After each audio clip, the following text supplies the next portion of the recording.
ಮುಟ್ಟಿನ ಸಮಯದಲ್ಲಿ ಅಧಿಕ ರಕ್ತಸ್ರಾವ ಆಗ್ತಿತ್ತಂತಂದ್ರ ಈ ಎರಡು ಆಸನಗಳನ್ನ ಪ್ರತಿದಿನ ಪ್ರಾಕ್ಟೀಸ್ ಮಾಡ್ರಿ, ಅಥವಾ ನಿಮ್ಮ ಯೋಗ ದಿನಚರಿಯಲ್ಲಿ ಅಳವಡಿಕೆ ಮಾಡ್ಕೋರಿ.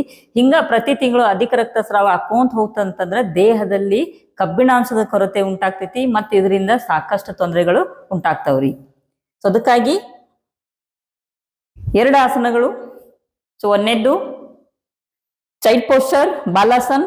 ಎರಡೂ ಕೈಗಳನ್ನ ಉಸಿರು ತಗೋತ ಎರಡೂ ಕೈಗಳನ್ನ ಮೇಲ್ ತಗೊಂಡ್ ಹೋಗ್ರಿ. ಎಕ್ಸೇಲ್ ಮಾಡ್ತಾ ಮುಂದ್ ಬಾಗ್ತೀರಿ. ಸೊ ಹಣೆ ಭಾಗವನ್ನ ನೆಲಕ್ಕೆ ಹಚ್ಚ್ರಿ, ಕೈ ಸ್ಟ್ರೆಚ್ ಮಾಡ್ರಿ. ಸಹಜವಾದ ಉಸಿರಾಟ.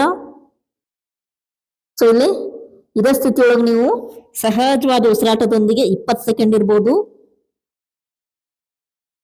ಸೊ ನೆಕ್ಸ್ಟ್ ಇಲ್ಲಿಂದ ಅಧೋಮುಖ ಶ್ವಾನಾಸನ. Heels up. ಎರಡೂ ಕಾಲನ್ನು ಸ್ವಲ್ಪ ಮುಂದೆ ತಗೊಂಡ್ ಬರ್ತೀರಿ, 2 ಹೆಜ್ಜೆ ಮುಂದೆ ಬರ್ರಿ. ಸೊ ನೆಕ್ಸ್ಟ್ ಎರಡೂ ಕೈಗಳ ನಡುವೆ ತಲೆ ಒಳಗೆ ಹಾಕಿರ್ತೀರಿ. ಸಹಜವಾದ ಉಸಿರಾಟ. ಸೊ ಇಲ್ಲೇ ನೀವು 10 ಕೌಂಟ್ ಅಥವಾ 15 ಕೌಂಟ್ ತನೂ ಸಹಜವಾದ ಉಸಿರಾಟದೊಂದಿಗೆ ಇರ್ಬೋದು. ಈ ಎರಡು ಆಸನಗಳನ್ನ ಪ್ರತಿದಿನ ಪ್ರಾಕ್ಟೀಸ್ ಮಾಡ್ರಿ.